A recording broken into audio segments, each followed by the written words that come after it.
Welcome to Friday 15 with Master B2B. My name is Brian Beck, here with a very well-dressed Andy Hoare. Andy Hoare, welcome to Friday. You look very handsome today.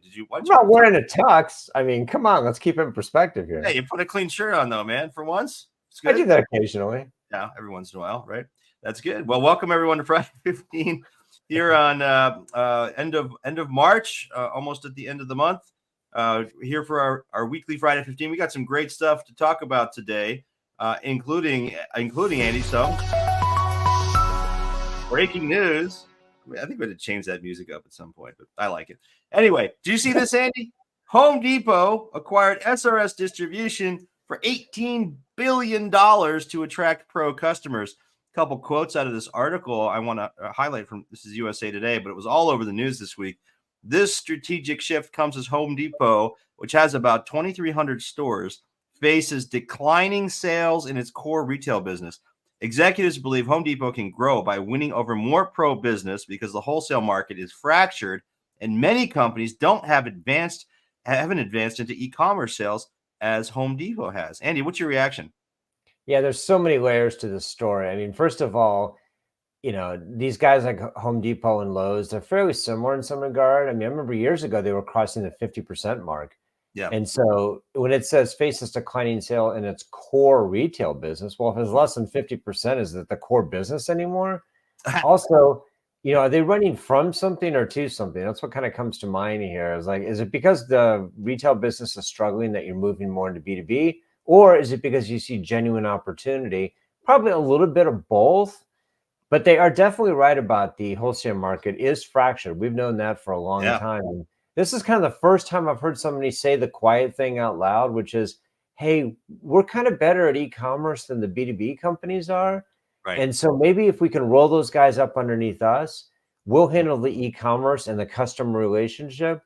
And it's actually an interesting segue in our conversation here about who owns the customer. And you guys can handle the stuff we don't know as well, which is the sales and the marketing, but it kind of does reduce the B2B company, a company like SRS, to, I hate to say this, but a sales and marketing operation, because even the fulfillment has become commoditized of late. But, and I don't minimize that, but it's kind of like SRS knows these customers, they're on the job sites, they live and breathe in this world, but we're going to handle the front end of the website. I don't know. I'd be a little concerned if I was a B2B company, if I was being reduced to this. Yeah, but I don't know. I mean, I think this is a really smart move, Andy, by Home Depot. I mean, number one, SRS, they're a top 5 distributor in building products, right? So they're one of the leaders. You know, thousands of locations, trucks, etc. Or actually, I think about 700 locations, but thousands of trucks. You know, great fulfillment. But also, they target a different market. Than Home Depot is traditionally targeted. I mean, they're in with the contractors. I think there's a lot of supply synergy here in terms of, you know, bringing folks together. And, you know, Home Depot, honestly, even with HD Supply, is more of a consumer or residential play. This gets them into the other side of it. And yeah, I mean, this disruption is clear. I mean, Home Depot is fabulous with e-commerce. And so to me, this is a great move for them. And, you know, we'll see how it plays out.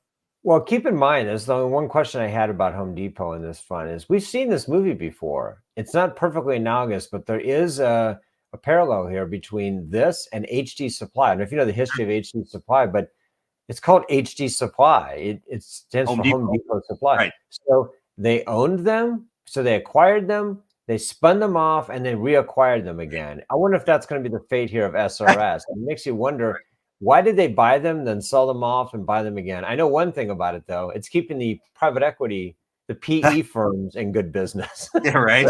Seriously. Yeah, no doubt. And SRS was a roll-up in and of itself. So it's interesting. That's right. That's right. So, all right. So it does get into this really interesting and leads into this interesting topic today, which is who should own the digital customer experience in B2B?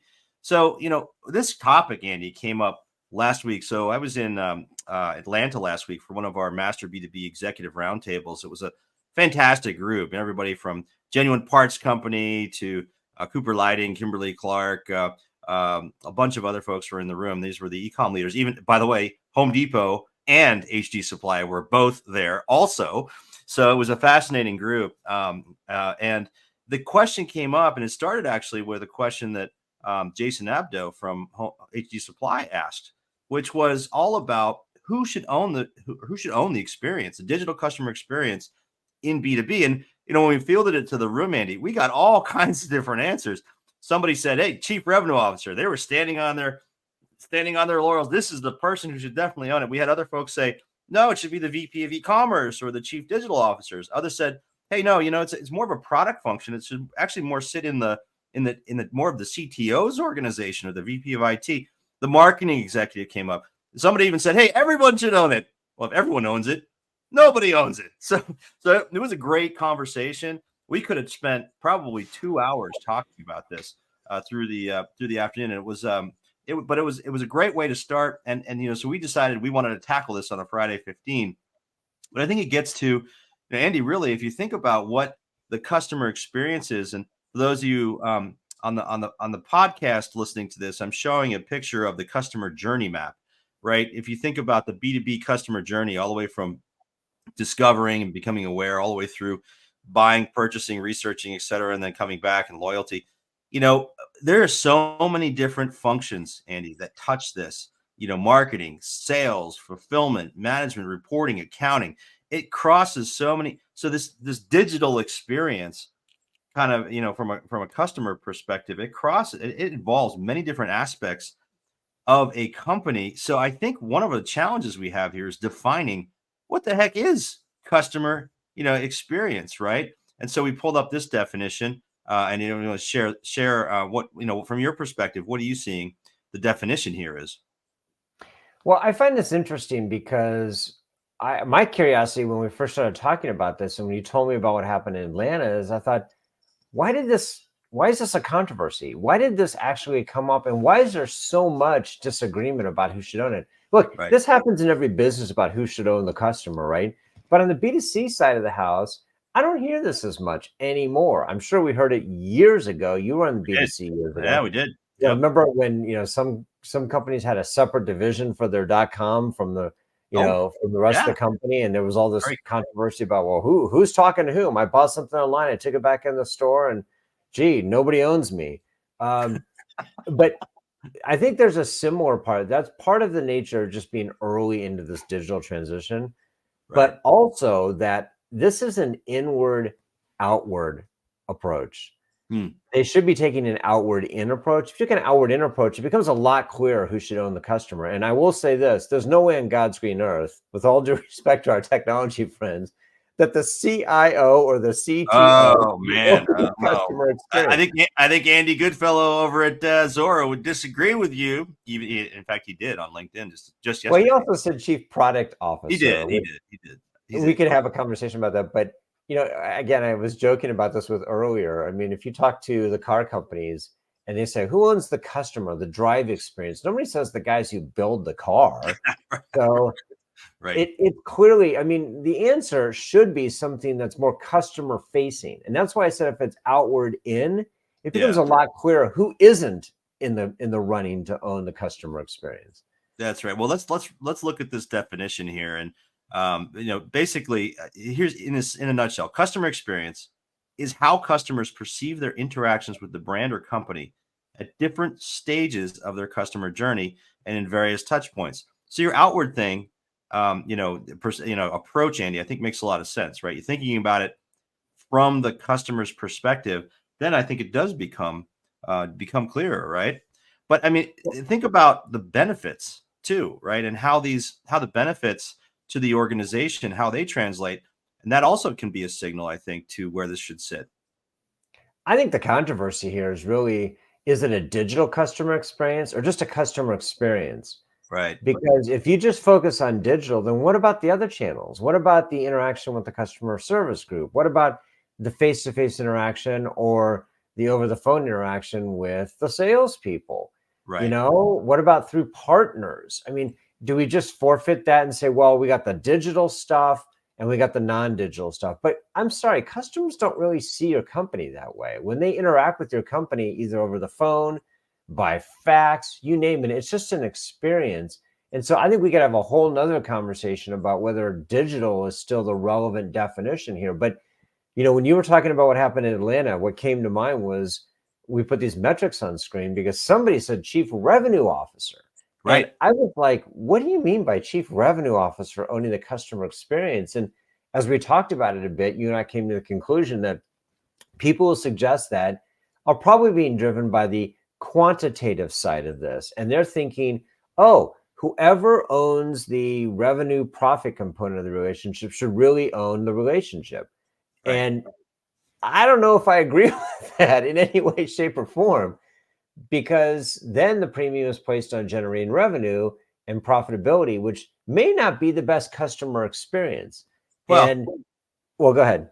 I was going to say, I mean, look, I think the kinds of measures as you look at, for example, different metrics that drive the great customer experience. Certainly you've got revenue metrics, you've got a decreased costs, but you think about efficiencies and loyalty, and talk about increasing customer satisfaction also as a metric to improve the customer experience. Well, frankly, that shows up in things like loyalty, Andy, repeat purchases, my favorite metric of all, share of wallet, things like that, where you could argue, and I think that's what David from KEH was arguing when he made that point. He's a CIO, by the way. He was making that point at the roundtable. That these things show up in metrics, even if they're soft, kind of measures of the customer experience. So that's his argument, right? And you make it a part of the CRO's responsibility, not just top line revenue, but also the profitability of the operation, and that helps to service that. But I don't think you agree. Well, there's another dimension of this too. I would imagine the CRO is more focused on short term, right? Okay. Quarterly, year, or annual revenue, right? Profitability. We know that the digital customer experience, the customer experience, is something that is not a project; it's a program. It requires continued investment, and if you don't have somebody who's invested in that, I mean, I can just see the CRO saying, it sounds really expensive. Let's do this on the cheap because it's generating cash. Right. And over time, they fall farther and farther behind. The customer Yep. experience gets worse and worse. So you need somebody who's interested in, like you said, retention, loyalty. And I just don't think that's part of the remit of the standard chief revenue officer. Yeah. So the question then we're begging here is that where should the responsibility for the customer experience live? And for those of you watching on LinkedIn or other places, I have an org chart here, which shows kind of a typical chairperson, CEO, and then all the functions. And should it sit with the CMO? Should it sit with the the CRO, the CTO, and of course you can't forget about the chief digital officer, because that's a newer role that's come into organizations, and or the VP of e-commerce or the SVP of e-commerce. Sometimes they report to the CEO, for example. So where should it live, Andy? What do you think? Well, and you forgot the chief experience officer now. Yes, Like thank you. customer, Yes. some people have created that, which I find kind of, maybe it makes sense, but oftentimes it's because they can't settle the argument. So they go, well, let's just create a new office for this. But if they don't have a P&L, Right. like we had this discussion about chief digital officer versus a VP of ecom, if you don't have P&L responsibility, it turns into like a center of excellence and standards, but you don't have any real power. So, to me, it's going to depend on the organization. It depends on Right. what it's driven by. But I think the answer is by taking an outside in approach. Now, there are good arguments for various people here, and we could go down the list. I mean, the CMO is responsible for acquiring and retaining customers. That gets kind of close there in a lot of organizations. Yep. The chief digital officer is responsible for the digital component of this, and digital, not just online, but enablement in the call centers, et cetera. But that doesn't really hit the mark, in my opinion, for a customer experience, which is kind of maybe beyond digital. Yep. We talked about the CRO. I think this chief experience officer, again, it feels like a default, if we can't figure somebody else out. I think But it all who depends. owns the customer experience in every other walk of life? Well, I think it really does end up depending on how you structure the role, right? Ultimately, I think a CXO or chief experience officer can work, Andy, but they have to have real organizational influence. It's the same argument as the chief digital officer. There has to be some real meat to them. Otherwise, they turn into the chief cheerleader, and they just they end up selling the whole time and have no real power to do anything. Whoever's in this role has to have power to do something. And whether you call it chief digital officer, chief experience officer, you put it under the remit of the revenue officer or the marketing officer, it's almost less relevant or less important than the actual way that the organization is structured. But don't you agree? Well, I do agree, but I think if you were looking for one thing that would drive your decision making, the one thing that occurs to me is whoever has access to the data about how customers are interacting with your company and Right. has the authority to make changes. That's I mean, it. I'm thinking out loud, who is it at Amazon? Well, I think Amazon would say it's the data. We believe the data. The Yeah. data is the chief customer experience officer, so to speak, Well, because yeah. but it's not just the data, because you can have all the data in the world if people are not have the authority to make the changes. It's a culture at that company That's around right. That's right. using data to drive things. And I don't think that's in question. So maybe it doesn't even matter at Amazon Well, who's in charge of the customer experience, because it's just obvious from the data. Now that well, does raise questions about long-term investments and making, but that's more strategic. So probably a combination of the data and an enlightened CEO. Well, and I think, and at Amazon, the customer is God. I mean, at the end of the day, and it's fascinating, the culture, it's embedded in the culture, and it's all the way down through the rank and file. You talk to anybody at Amazon, it is embedded in their DNA and their cultural, how they speak, how they act, how they measure, how they do everything. It's cut. So in the world of Amazon, it's almost like the whole company, that's a company where you can reasonably say the chief customer experience officer is everybody, because they really have a culture that reflects that. It's quite impressive.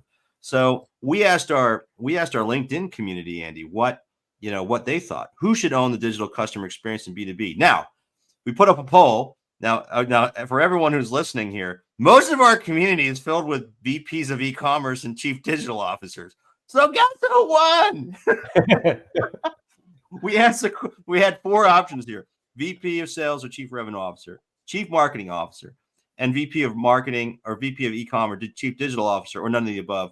59% picked VP of e-com chief digital officer. A distant second was chief marketing officer. I mean, it's a self-fulfilling. I don't know. I threw it back out anyway, right? But Anyway, I think it depends on where you are. I mean, again, your maturity as a digital organization, the way things are changing so quickly, this reflects, I think, in B2B, how ill-prepared a lot of B2B companies are for a digital transformation. So this makes sense because companies are in the digital transformation part yep. of their development right now.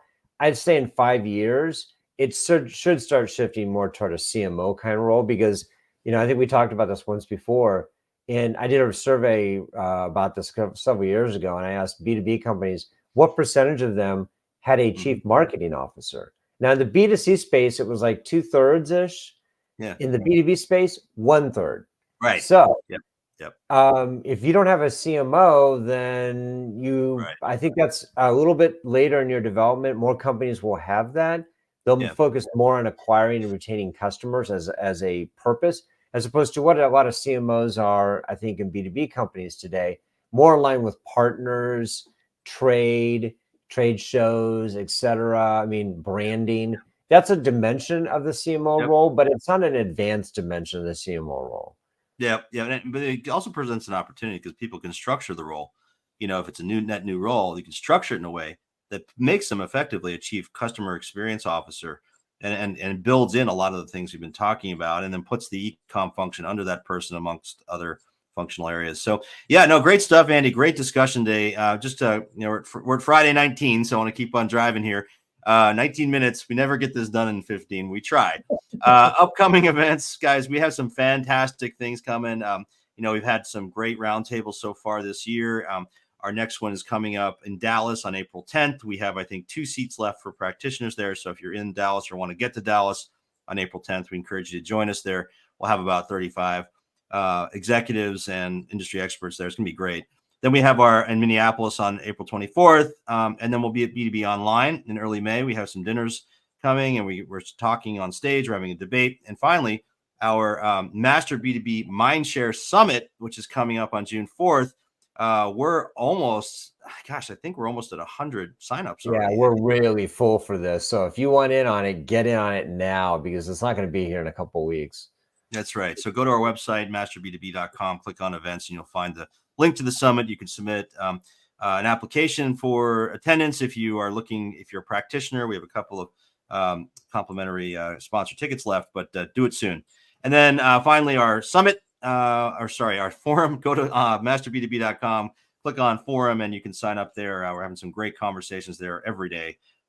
Practitioners working with practitioners. So Andy, that wraps up our Friday 15 or Friday 20 plus at this point. But thanks all for listening. And don't forget, everyone, you can download this on your favorite podcast service. And also from our website, you can find all of our Friday 15 episodes so you can listen while you're doing laundry, washing your car, or whatever you do. Go to the gym, do your thing. Thanks, everyone. Andy, good session today. We'll see you next week. Next week.